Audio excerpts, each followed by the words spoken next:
یہ جو آج پاکستان سٹرگل کر رہا ہے، یہ سب سے امپورٹنٹ سٹرگل ہے پاکستان کی فیوچر کے لیے، اپنے آنے والی جنریشنز کے لیے، ہماری نسلوں کے لیے بڑی امپورٹنٹ سٹرگل ہے. یہ سٹرگل ہے رول آف لا کی، قانون کی حکمرانی کی سٹرگل. یہ سب سے یہ جو قانون کی حکمرانی کی سٹرگل ہے، اس سے ہی ایک معاشرہ بدلتا ہے. جب یہ طاقتور کو قانون کے نیچے لے کے آتا ہے، وہ دنیا کی تاریخ اٹھا کے دیکھ لیں، وہ معاشرہ اوپر جاتا ہے. آج آپ سارے خوشحال ملک دیکھ لیں، جو بھی ملک خوشحال ہے وہاں قانون کی حکمرانی ہے، وہاں طاقتور قانون کے نیچے ہے، وہاں کوئی چینی مافیا نہیں پھر رہا، کوئی قبضے مافیا نہیں ہے، وہاں کوئی پولیٹیکل مافیاز نہیں ہے. کہتے ہیں کہ جی ہمیں NRO دو، نہیں تو ہم گورنمنٹ گرا دیں گے. فوج کو بلا رہے ہیں کہ فوج آگے گورنمنٹ گرا دے. اپنے آپ کو ڈیموکریٹک موومنٹ کہتے ہیں، فوج کو کہہ رہے ہیں کہ گورنمنٹ گرا دو، کیونکہ ان کا ساروں کا مقصد اپنے انٹرسٹ پروٹیکٹ کرنا ہے. یہ سارے جو مافیاز ہیں، یہ اپنے مفادات کی حفاظت کی جنگ لڑ رہے ہیں، اور اس کے لیے وہ تیار ہیں گورنمنٹ گرانے کے لیے، کچھ بھی کرنے کے لیے تیار ہیں. باہر پیسے پڑے ہوئے ہیں ان کے ارب ارب ڈالر، ڈر لگا ہوا ہے کہ یہ گورنمنٹ آئے گی تو پیسے ان سے واپس آ جائیں گے. ان کی ساری چوریاں سامنے آ رہی ہیں، تو ان کی کوشش یہ ہے کہ اس سے پہلے گورنمنٹ کو کسی نہ کسی طرح گرا دو. تو پہلے تو معیشت تباہ کر دی، یہ ڈرامہ چلتا رہا. پھر پتہ چلا کہ وہ معیشت کرونا کے باوجود، ہندوستان میں ذرا دیکھیں آج کیا حالات ہیں. ہمارا اور ہندوستان کا ایک ہی طرح کے جو آبادی ہے، جو ڈینسٹی پاپولیشن ہے، جو موسم ہے، ہمارا تو ان سے ملتا جلتا ہے. ہندوستان کی حکومت نے کیا فیصلے کیے، آج ان کا کیا حال ہے. ہم نے کیا فیصلے کیے، آج اللہ نے ہمیں کیسے نکالا ہے. اور اس کے باوجود جب ان کا -7 پہ گروتھ ریٹ ہے، ہمارا 4% پہ چلا گیا، جبکہ ہمارے ہندوستان سے بہت برے حالات تھے. ہندوستان کے مقابلے میں پاکستان کے حالات جب کورونا آئی ہے تو دیکھیں ان کے تو بڑے خوشحال، ان کے جو ملکی گروتھ ریٹ تھی، ان کے ریزروز تھے، ان کے روپے پہ پریشر نہیں تھا، ان کے تو ریزروز بہت بڑے تھے.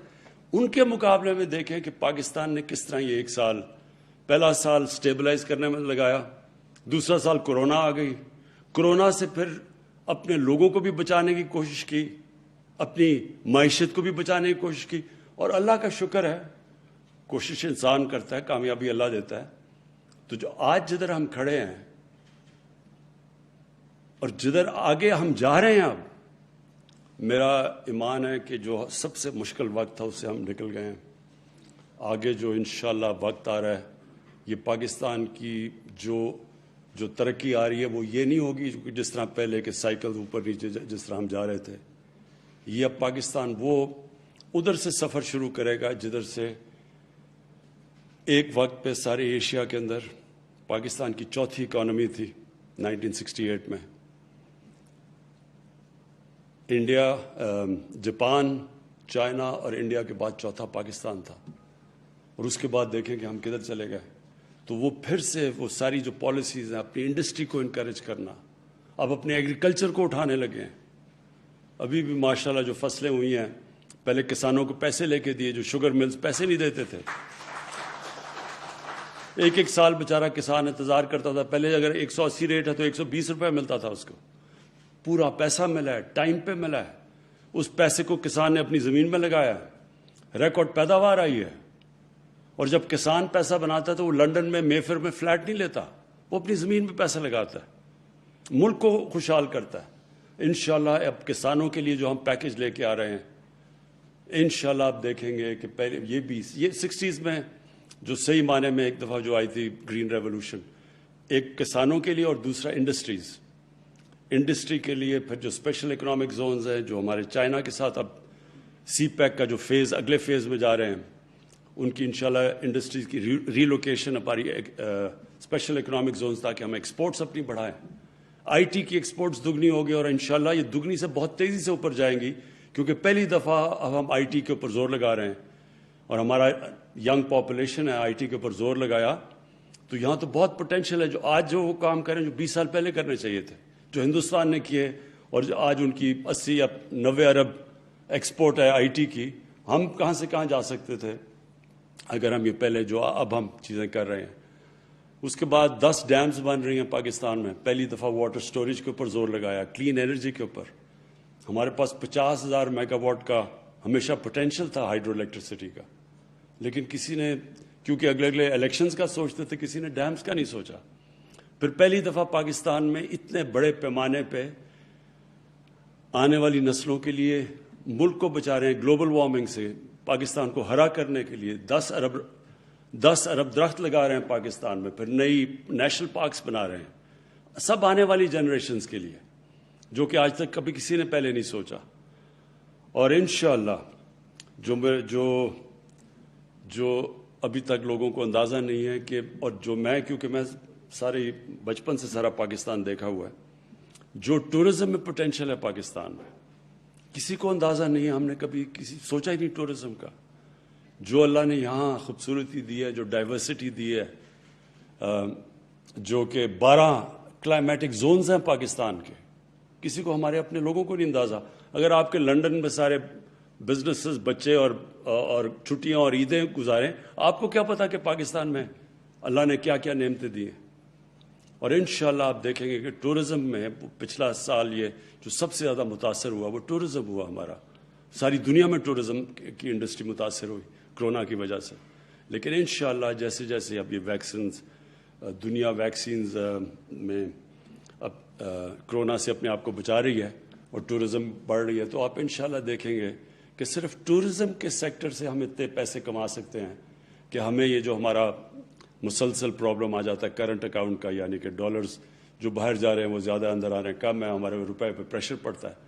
تو صرف ٹورزم سے ہم یہ اپنے ریزروز بڑھا سکتے ہیں, اپنے فارن ایکسچینج بڑھا سکتے ہیں انشاءاللہ. آنے والے دنوں میں جو میں اپنی صرف قوم کو آخری چیز یہ کہنا چاہتا ہوں کہ جو برا وقت ہے وہ نکل گیا, مشکل وقت سے ہم گزر گئے ہیں. انشاءاللہ اب گروتھ کا ٹائم ہے, اب اس کو اپنی اکانومی بڑھانے کا ٹائم ہے, دولت میں اضافہ کرنے کا ٹائم ہے, اپنے ملک کو, اپنے نوجوانوں کو نوکریاں دینے کا ٹائم ہے. ہمارے جو کنسٹرکشن انڈسٹری ہے پاکستان کی تاریخ میں سب سے زیادہ پہلی دفعہ جو انسینٹیوز دیے گئے وہ کنسٹرکشن کو دیے گئے ہیں. اور سیمنٹ سیلز پاکستان کی تاریخ میں کبھی بھی اتنی زیادہ سیمنٹ نہیں بکا جو اب بکا ہے, اس لیے کہ کنسٹرکشن ایکٹیویٹی بڑھ گئی ہے. ابھی جو ہمارا اصل پروجیکٹ ہے وہ صحیح معنی میں ٹیک آف نہیں کیا, وہ افورڈیبل ہاؤسنگ یعنی نیا پاکستان ہاؤسنگ. اور اس کی وجہ یہ ہے کہ ہمارا جو بینکنگ انفراسٹرکچر تھا اس کو بھی عادت نہیں ہے چھوٹے لوگوں کو قرضے دینے کے لیے, گھروں کے لیے. اور ہمارے پاس 2 سال لگے, وہ جو ایک قانون ہے, وہ جب تک وہ قانونی کئی سالوں سے پھنسا ہوا تھا, فورکلوجر لا, وہ تب تک بینک قرضے نہیں دیتے. تو وہ 2 سال, 2.25 سال کے بعد وہ قانون ہم نے بینک عدالت سے کلیئر کروایا, اور تب سے اب ہم پورا زور لگا رہے ہیں. اور اب تک 60 ارب روپے کے بینکوں سے 60 ارب روپے کے قرضے کی ڈیمانڈ آ چکی ہے بینکوں میں, جو چھوٹے نئے پاکستان ہاؤسنگ میں یہ جو چھوٹے چھوٹے 5 مرلے کے گھر ہیں, یعنی کہ وہ لوگ جو آج تک سوچ بھی نہیں سکتے تھے کہ ان کا اپنا گھر ہوگا, تنخواہ دار طبقہ, یہ جو مزدور, جو گریڈ 4 پہ کام کرنے والے, سرکاری نوکر, جو پولیس والے, یہ کوئی بھی ویلڈر, میکینکس, یہ کبھی اپنا سوچ نہیں سکتے تھے کہ ان کے پاس اتنا پیسہ گیا گھر بنانے کا.